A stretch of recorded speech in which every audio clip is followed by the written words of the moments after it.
My channel. आज हम पढ़ने वाले refrigeration in air conditioning system. Question है the relative coefficient of performance of a refrigerating system operating between temperature limits -13 degree centigrade and 39 degree centigrade is 0.5. Obtain the amount of ice that can be obtained from the machine if it takes 5 kilowatt. The ice is formed at -10 degree centigrade from water available at 33 degree centigrade. ये question 8 जून 2012 में पूछा गया question है। इस question में बोला गया है कि रेफ्रिजरेटिंग सिस्टम में कोएफिशिएंट ऑफ परफॉर्मेंस हमको दिया है 0.5, जो कि इसमें इसके टेम्परेचर रेंज दी है -13 डिग्री सेंटीग्रेड और 39 डिग्री सेंटीग्रेड। इसके साथ साथ में इसमें जो वो दिया हुआ है, वर्क डन दिया हुआ है, वो 5 किलोवाट के बराबर दिया है। और इसमें हमको लेटेंट हीट ऑफ आइस दिया हुआ है -10 डिग्री सेंटीग्रेड, और जो टेम्परेचर आइस का टेम्परेचर -10 डिग्री सेंटीग्रेड, और इसमें वाटर का टेम्परेचर दिया हुआ है 33 डिग्री सेंटीग्रेड के बराबर।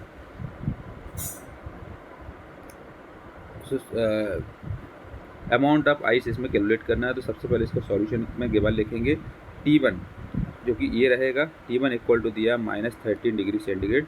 इसको केल्विन में चेंज किया तो -13 + 273, इससे आ जाएगा 260 केल्विन के बराबर। T2 दिया है 39 डिग्री सेंटीग्रेड, जिसको हम लिख सकते हैं T2 इक्वल 39 डिग्री सेंटीग्रेड। इसको 39 + 273, इससे आ जाएगा 312 केल्विन के बराबर। कोएफिशिएंट ऑफ परफॉर्मेंस हमको दिया हुआ है फॉर रेफ्रिजरेटिंग, तो हम लिखेंगे COP रेफ्रिजरेटिंग इक्वल टू 0.5 के बराबर दिया है।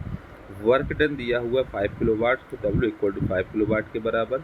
लेटेंट टेम्परेचर आइस का टेम्परेचर जो दिया है -10 डिग्री सेंटीग्रेड है, तो T आइस इक्वल टू लिख देंगे -10 डिग्री सेंटीग्रेड। और वाटर का टेम्परेचर दिया है 33 degree centigrade, TW equal to 33 degree centigrade करेंगे। तो इस तरीके से हमने गिवन लिखा। गिवन लिखने पर T1 equal to -13 degree centigrade, जो कि -13 + 273 260 केल्विन में बदल गया।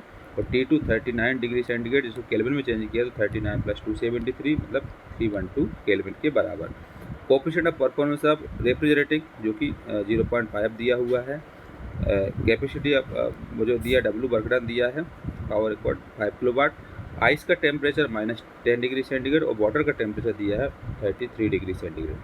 सबसे पहले इसमें कैलकुलेट करते हैं कार्नोट कोएफिशिएंट ऑफ परफॉर्मेंस या फिर थ्योरेटिकल कोएफिशिएंट ऑफ परफॉर्मेंस। ये रहेगा COP कार्नोट मतलब coefficient of performance of Carnot equal to T1 upon T2 minus T1। Value put करेंगे, यहाँ से T1 करेंगे पुट और यहाँ पर T2 करेंगे। तो T1 क्या है 260 अपॉन T2 मतलब 312 माइनस T1 260। तो इसको सॉल्व करेंगे अगर, ये आ जाएगा 5। ये coefficient of performance of Carnot आ जाएगा 5 के बराबर। Actual coefficient of performance of the system अगर निकालते हैं तो आ जाएगा coefficient of performance actual equal to coefficient of performance Carnot into coefficient of performance refrigerating. तो इसमें क्या आ जाएगा, यहाँ पर वैल्यू पुट कर देंगे, तो कार्नोट का 5 कर देंगे पुट और रेफ्रिजरेटिंग का 0.5 कर देंगे पुट, जो कि यहाँ लिखा है। सॉल्व करेंगे 2.5 आ जाएगा। तो ये आ जाएगा actual coefficient of performance of the system. But coefficient of performance actual जो होता है वो फार्मूला है refrigerating effect upon work done, मतलब Q अपॉन W के बराबर। एक्चुअल कोएफिशिएंट ऑफ परफॉर्मेंस हमने कैलकुलेट कर लिया 2.5, वर्क डन हमको दिया है 5, जिससे हम रेफ्रिजरेटिंग इफेक्ट भी निकाल लेंगे। तो refrigerating effect Q equal to कितना हो जाएगा, इसको इस साइड भेज देंगे तो आ जाएगा 2.5 × 5, इसको आ जाएगा 12.5 किलोवाट के बराबर, जो कि लिख सकते हैं इसको किलोवाट को अगर हम किलोजूल पर हावर में कन्वर्ट करते हैं तो 45,000 किलोजूल पर हावर हो जाएगा। Refrigerating effect required to produce per kilogram of ice at -10 degree centigrade from water at 33 degree centigrade. इसमें क्या आ जाएगा, पहले लगाएगा formula heat absorbed by water for cooling from 33 degree centigrade to 0 degree centigrade plus latent heat of ice formation plus heat absorbed by ice for cooling from 0 degree centigrade and -10 degree centigrade. सबसे पहले है heat absorb, जो कि water के लिए cooling के लिए रहेगा 33 डिग्री सेंटीग्रेड और 0 डिग्री सेंटीग्रेड पर। फिर latent heat of ice formation तो plus heat absorbed on ice cooling 0 degree centigrade और -10 डिग्री सेंटीग्रेड पर लगाएंगे इसमें। तो यह आ जाएगा कितना, यह आएगा Q इक्वल टू 4.187, क्योंकि CPW होता है CPW मतलब वाटर का कांस्टेंट प्रेशर, जो कि होता है कितना 4.187 किलोजूल पर किलोग्राम डिग्री सेंटीग्रेड, ये यहाँ से आ जाएगा।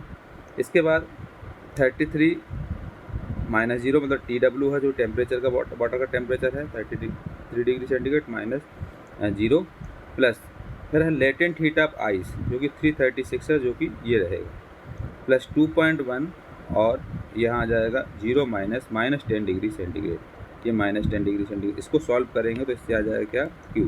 इसको करेंगे CP आइस का दिया हुआ 2.1 किलोजूल पर किलोग्राम डिग्री सेंटीग्रेड, ये कांस्टेंट प्रेशर ऑफ आइस का दिया हुआ है, तो ये आ जाएगा 495.171 किलोजूल पर किलोग्राम के बराबर। इसके बाद mass of ice formed will be, तो M इक्वल टू फार्मूला होता है Q/Q। ये Q है कैपिटल वो 45,000 है, और स्मॉल Q है वो है 495.171, ये आ जाएगा 90.9 किलोग्राम पर हावर के बराबर, ये मास ऑफ आइस फॉर्म आ जाएगा।